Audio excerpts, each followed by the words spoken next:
ಬಸವಣ್ಣನೇ ಪರಮ ಬಂಧುವನಿಗೆ ವಸುದೀಶ ಕಪಿಲಚಿತ್ತ ಮಲ್ಲಿಕಾರ್ಜುನ ನಿಮ್ಮ ಹೆಸರಿಟ್ಟ ಗುರು ಬಸವಣ್ಣನಯ್ಯ.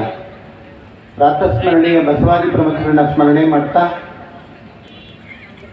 ಈ ಪಾವನ ವೇದಿಕೆ ಮೇಲೆ ವಿರಾಜಮಾನರಾಗಿರ್ತಕ್ಕಂಥ ಮಾತಾಜಿಯವರಲ್ಲಿ ಎಲ್ಲ ಪೂಜ್ಯರಲ್ಲಿ ಶರಣುಗಳನ್ನು ಹೇಳ್ತಾ ಈ ಕಾರ್ಯಕ್ರಮದಲ್ಲಿ ಉಪಸ್ಥಿತರ್ತಕ್ಕಂಥ ಎಲ್ಲ ಶರಣ ಬಂಧುಗಳೇ ತಮ್ಮೆಲ್ಲರಿಗೂ ಶರಣಾರ್ಥಿಗಳು. ಇವತ್ತು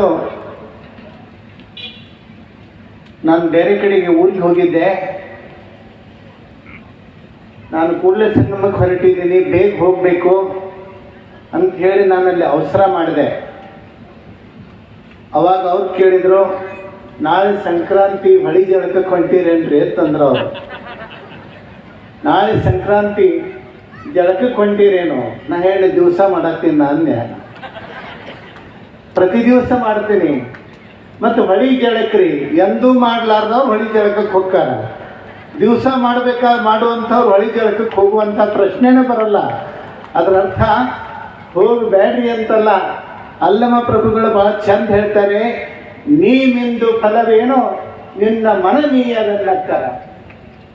ನೀ ಮಿಂದು ಫಲವೇನೋ ನಿನ್ನ ಮನಮೀಯದನ್ನಕ್ಕರ.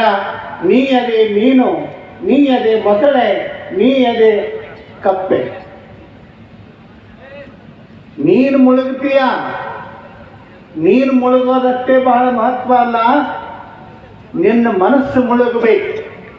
ನೀನು ಮುಳುಗದಿದ್ರೂ ಪರವಾಗಿಲ್ಲ, ನಿನ್ನ ಮನಸ್ಸು ಮುಳುಗಬೇಕು. ನೀವು ಅನ್ಬೋದು, ಅವು ಮುಳುಗದಿದ್ರೆ ಮನಸ್ಸು ಹೆಂಗೆ ಮುಳುಗುತ್ತದೆ ರೀ? ನೀರೊಳಗೆ ಮುಳುಗೋದಲ್ಲ, ಮನಸ್ಸು ಎಲ್ಲಿ ಮುಳುಗಬೇಕು ಅಂತಂದ್ರೆ ಶರಣರ ಅನುಭವದಲ್ಲಿ ಮನಸ್ಸು ಮುಳುಗಬೇಕು. ಅದು ನಿಜವಾದ ಮುಳುಗುವಿಕೆ. ನೆಲೆಯ ನಾನೇನ ಬಲ್ಲೇನೆ ನೀನೇ ಒಳಹೊಕ್ಕು, ಏನಾ ನುಡಿಸಿದೊಡನೆ ನಾನುಡಿವೆ ಗುರುವೆ ಕೃಪೆಯಾಗು. ಈ ಸಮಾರಂಭದ ಜ್ಯೋತಿಯನ್ನು ಬೆಳಗಿಸಿ ಬಸವ ಮಹಾಬೆಳಗನ್ನು ಬೆಳಗಿಸಿದ ಪೂಜ್ಯ ನಂದಿಗುಂದ ಮಹಾಸ್ವಾಮಿಗಳ ಚರಣ ಸನ್ನಿಧಾನಗಳಲ್ಲಿ ಶಿರಸಾನಮಿಸಿ, ನಿಷ್ಕಲ ಮಂಟಪದ ಪೂಜ್ಯ ನಿಜಗುಣ ಮಹಾಸ್ವಾಮಿಗಳವರಲ್ಲಿ ಶಿರಸಾನಮಿಸಿ, ಈ ಪೀಠದ ಪೀಠಾಧ್ಯಕ್ಷರು ಮಾತೃಸ್ವರೂಪರಾದಂಥ ಗಂಗಾ ಮಾತಾಜಿಯವರಲ್ಲಿ, ಇನ್ನು ಉಳಿದ ಎಲ್ಲ ಪೂಜ್ಯ ಮಹಾಸ್ವಾಮಿಗಳ ಚರಣ ಸನ್ನಿಧಾನಗಳಲ್ಲಿ ಶಿರಸಾನಮಿಸಿ, ಶರಣ ಬಂಧುಗಳೇ, ತಾಯಿಯಂದಿದೆ, ತುಂಬ ಸಂತೋಷ ಆಗ್ತದೆ. ಮಾತಾಡೋಕ್ಕಿಂತ ಮುನ್ನ ನಿಮ್ಮನ್ನೆಲ್ಲ ನೋಡಿದಾಗಲೇ ಒಂದು ಖುಷಿ ಆಗುತ್ತೆ. ಮಾತಾಜಿಯವರೇ ಬಂದು 38 ವರ್ಷಗಳ ಹಿಂದೆ ಪ್ರಾರಂಭದ ಶರಣ ಮೇಳಕ್ಕೆ ನಾವು ಬಂದಿದ್ದುಂಟು. ತುಂಬ ಜನ ಸಮೂಹ ಅಂದ್ರೆ 4-5 ಲಕ್ಷ ಜನ ಇದ್ದರು. 5 ಲಕ್ಷ ಜನ ಆವಾಗ ಮಹಾದ್ವಾರನೇ ಆಗಿರಲಿಲ್ಲ, ಮಹಾಮಣಿಹವನ್ನೇ ಕಟ್ಟಿದ್ರು.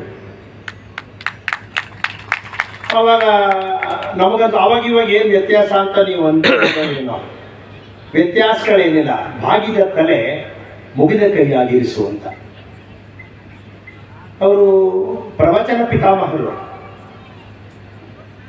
ಸಾಕಷ್ಟು ಸಂಘರ್ಷಗಳ ಸರಮಾಲೆ ಇದ್ದರೂ ಆ ಸಂಘರ್ಷಕ್ಕೆ ಅವಕಾಶವಿಲ್ಲದೆ ಸಂತೋಷವನ್ನು ಬಿಂಬಿಸ್ತವರು. ಸಕಲ ಜೀವಾವಳಿಗೂ ಲೇಸನೆ ಬಯಸುವ ಶರಣ ತತ್ವವನ್ನು ಒಂದು ವ್ಯಾಪ್ತಿಗೆ ಒಳಪಡಿಸಲಿಲ್ಲ. ಅವರ ಹಾಕಿದ ಬುನಾದಿಯನ್ನು ನಿಜಕ್ಕೂ ದಕ್ಷಿಣ ಭಾರತದ ಬಹುದೊಡ್ಡ ರಾಜ್ಯಗಳಲ್ಲಿ ಖುಷಿ ಅನಿಸುವಂಥದ್ದು ಮಹಾರಾಷ್ಟ್ರ, ತೆಲಂಗಾಣ, ಆಂಧ್ರ, ಕೇರಳ, ತಮಿಳುನಾಡು, ಕರ್ನಾಟಕ ಎಲ್ಲೆಡೆಯಲ್ಲಿಯೂ ಈ ಬಸವ ಪಥದ ಚಾಲನೆಯನ್ನು, ಸಮಗ್ರ ಕ್ರಾಂತಿಯ ಮೂಲ ಪುರುಷರ ಆಶಯಗಳನ್ನು ಈ ಪೀಠ ತನ್ನದೇ ಆದ ರೀತಿ ಕೆಲಸ ಮಾಡಿದೆ. ನಿಜಕ್ಕೂ ಒಂದು ಅನಿಸ್ಕೊಳ್ಳೋದೇನು ಅಂದರೆ, ಸಂಪತ್ತು ಬೇರೆ, ಸಂಬಂಧ ಬೇರೆ. ಸಕಲ ಜೀವಾವಳಿಗೂ ಲೇಸನೆ ಬಯಸುವ ಶರಣರ ಬಯಸಿದ ನಾಡ ಕಟ್ಟುವ ಮಹಾಕಾರ್ಯವನ್ನು ಪೂಜ್ಯ ಮಾತಾಜಿಯವರು ಮಾಡಿದ್ರು. ಅಪರೂಪವಾದ ವೇದಿಕೆ. ಅಂದಿಗುಂದ ಶ್ರೀಗಳವರು ಮಾತನಾಡಿದ್ದಾರೆ. ನಂತರ ಪರಮ ಪೂಜ್ಯ ನಟರಾಜ ಸ್ವಾಮಿಗಳು ಬಹಳ ಅದ್ಭುತವಾಗಿ ಮಾತನಾಡಿದ್ದಾರೆ. ಮಠ ಪರಂಪರೆಗೂ ಪೀಠ ಪರಂಪರೆಗೂ ಸಿಂಹಾಸನ ಪರಂಪರೆಗಳಿಗೆ ಏನು ವ್ಯತ್ಯಾಸ ಅನ್ನತಕ್ಕಂಥ ಒಂದು ದೊಡ್ಡ ಚರ್ಚೆ ಆಯಿತು 1991ರಲ್ಲಿ. ಕಾರಣ, ಈ ನಾಡಿನಲ್ಲಿ ಮಠಗಳು ಬೇಕಾದಷ್ಟು ಕೆಲಸಗಳನ್ನು ಮಾಡಿದೆ, ಬೇಕಾದಷ್ಟು ಶೈಕ್ಷಣಿಕ ಕಾರ್ಯಕ್ರಮಗಳನ್ನು ಮಾಡಿದೆ. ತತ್ವ ಮತ್ತು ಸಿದ್ಧಾಂತಗಳ ಕೆಲಸದಲ್ಲಿ ಬಹಳ ಕಡಿಮೆದ ವ್ಯವಸ್ಥೆ ಇದೆ. ಹಾಗಾಗಿ ಈ ಪರಂಪರೆಯನ್ನ, ತತ್ವ ಮತ್ತು ಸಿದ್ಧಾಂತದ ಪರಂಪರೆಗಾಗಿ ಹುಟ್ಟಿರ್ತಕ್ಕಂಥ ಒಂದು ಪೀಠ ಯಾವುದಾದ್ರೂ ಇದ್ರೆ ಅದು ಬಸವ ಧರ್ಮ ಪೀಠ ಅನ್ನತಕ್ಕಂಥ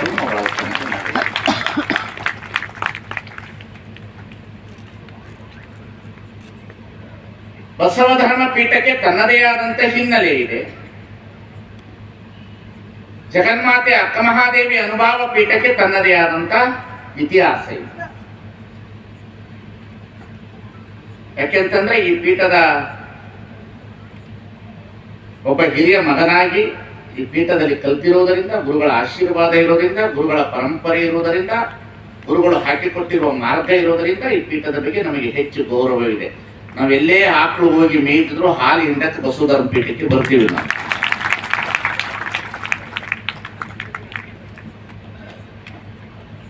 ಕಾರಣ, ಇದು ನಮ್ಮ ಗುರು ಪರಂಪರೆ ಅನ್ನತಕ್ಕಂಥದ್ದು ನನಗೆ ಹೆಮ್ಮೆ. ಅದಕ್ಕಿಂತ ಹೆಚ್ಚಾಗಿ ನಮ್ಮಂತ ಸಾಧಕರನ್ನ ತಯಾರು ಮಾಡಿರ್ತಕ್ಕಂಥ ಒಂದು ಟಂಕ ಶಾಲೆ, ಬಹಳ ದೊಡ್ಡ ಶಾಲೆ ಇದು. 12ನೇ ಶತಮಾನದ ನಂತರ 21ನೇ ಶತಮಾನದಲ್ಲಿ ಬಹಳ ದೊಡ್ಡ ಮಹಾಮನೆಯನ್ನು ಕಟ್ಟಿರ್ತಕ್ಕಂಥ ವ್ಯವಸ್ಥೆ.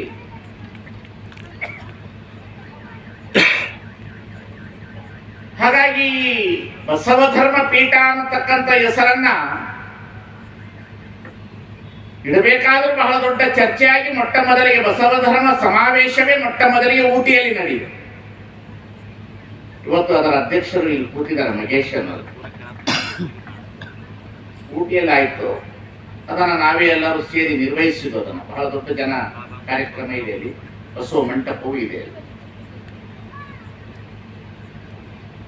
ಇವತ್ತು ಈ ಪೀಠಾರೋಹಣದಲ್ಲಿ ಅವರಿದ್ದಾರೆ, ಮಹೇಶ್ ಅವರಿದ್ದಾರೆ. ಅವರ ತಂದೆ ಶಿವಮಣಿ ಶಿವಪ್ಪ ಅಂತಿದ್ರು. ಬಹಳ ದೊಡ್ಡ ತಮಿಳಿನ ಭಾಷಾಂತರ ಮಾಡೋದ್ರಲ್ಲಿ, ವಚನಗಳನ್ನ ಭಾಷಾಂತರ ಮಾಡೋದ್ರಲ್ಲಿ ಬಹಳ ದೊಡ್ಡ ವ್ಯಕ್ತಿಗಳು ಶಿವಮಣಿ ಶಿವಪ್ಪನವರು. ಇನ್ನೊಬ್ಬರು ರಾಜಪ್ಪ ಅಂತಿದ್ದಾರೆ, ರಾಜ ಬೆಟ್ಟಪ್ಪನವರು ಅಂತ ಹೋಗಿದ್ದಾರೆ. ಶಾಂತ ದೇಶಿಕಂ ಅಂತ ಹೇಳಿ ಒಬ್ಬರು ತಮಿಳಿನಲ್ಲಿ ಅಕ್ಕಮಹಾದೇವಿ ಅಮುದು ವಾಕ್ತ ಅನ್ನತಕ್ಕಂಥ ಪುಸ್ತಕಗಳನ್ನು ಬಿಡುಗಡೆ ಮಾಡಿದ್ರು. ಬಹಳ ದೊಡ್ಡ ಕೆಲಸ ಕಾರ್ಯಗಳು 91ರಲ್ಲಿ ಆಯಿತು. ನಮಗೆ ಈ ಪೀಠದ ಮೇಲೆ ಅಭಿಮಾನ ಇರಬೇಕು, ಈ ಪೀಠದ ಬಗ್ಗೆ ಇತಿಹಾಸದ ಪ್ರಜ್ಞೆ ಇರಬೇಕು. ಯಾಕೆಂತ ಹೇಳಿದ್ರೆ ಇತಿಹಾಸದ ಪ್ರಜ್ಞೆ ಇರಲಿಲ್ಲ ಅಂತಂದ್ರೆ ನಾವೆಲ್ಲರೂ ಮಾಯ ಆಗ್ತೇವೆ. ಇತಿಹಾಸದ ಪ್ರಜ್ಞೆ ಇರಬೇಕು. ಈ ಬಸವ ಧರ್ಮ ಅನ್ನತಕ್ಕಂಥ ಶಬ್ದವನ್ನ ತೆಗೆದು, ಯಾಕೆಂತ ಹೇಳಿದ್ರೆ ಈ ಬಸವ ಧರ್ಮ ಅನ್ನತಕ್ಕಂಥ ಶಬ್ದವನ್ನ ತೆಗಿಬೇಕಾದ್ರೆ ಬಹಳ ವಚನಗಳ ಹುಡುಕಿದ್ರೆ ಸಿದ್ದರಾಮೇಶ್ವರ ಹತ್ರನೇ ಹೋಗ್ಬೇಕಾಗಿತ್ತು. ಆ ಚರ್ಚೆ ನಡೆಯುವಂತಹ ಸಂದರ್ಭದಲ್ಲಿ ಒಂದು ಚರ್ಚೆ ಆಯಿತು, ಏನ್ ಮಾಡೋದು ಅಂತ ಹೇಳಿದಾಗ ಸಿದ್ದರಾಮೇಶ್ವರರ ವಚನ ಬಂತು. ಮೋಟದ ಭಕ್ತಿ ಬಸವಣ್ಣನಿಂದ ಆಯಿತು, ಕೂಟದ ಜ್ಞಾನ ಬಸವಣ್ಣನಿಂದ ಆಯಿತು.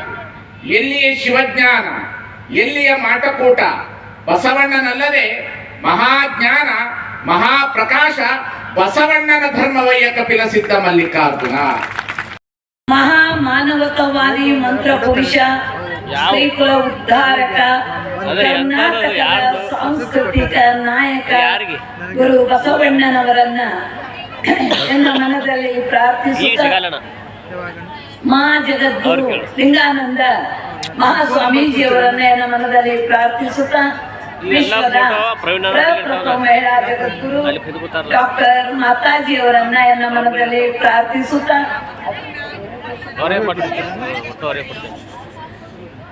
ಅದೇ ರೀತಿ ಇಂದು 39ನೆಯ ಶರಣ ಮೇಳದ ಒಂದು ಈ ಕಾರ್ಯಕ್ರಮದಲ್ಲಿ ಪರಮೋಚ್ಚ ಪೀಠವಾದ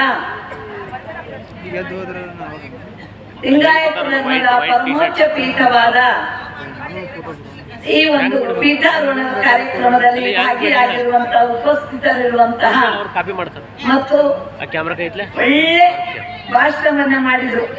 ಬಹಳ ಒಳ್ಳೆ ಚೆನ್ನಾಗಿ ಬಹಳ ಕ್ರಾಂತಿಕಾರಿಯಾದ ವಿಚಾರವನ್ನ ಪ್ರಸ್ತಾಪ ಮಾಡಿದಂತಹ ಪರಮ ಪೂಜ್ಯ ಶ್ರೀ ಶಿವಾನಂದ ಮಹಾಸ್ವಾಮಿಗಳು ವಿರಕ್ತ ಮಠ ಬೆಳಗಾವಿ ಅವರ ದಿವ್ಯ ಚೇತನಿಕೆ ಚೆನ್ನಂದು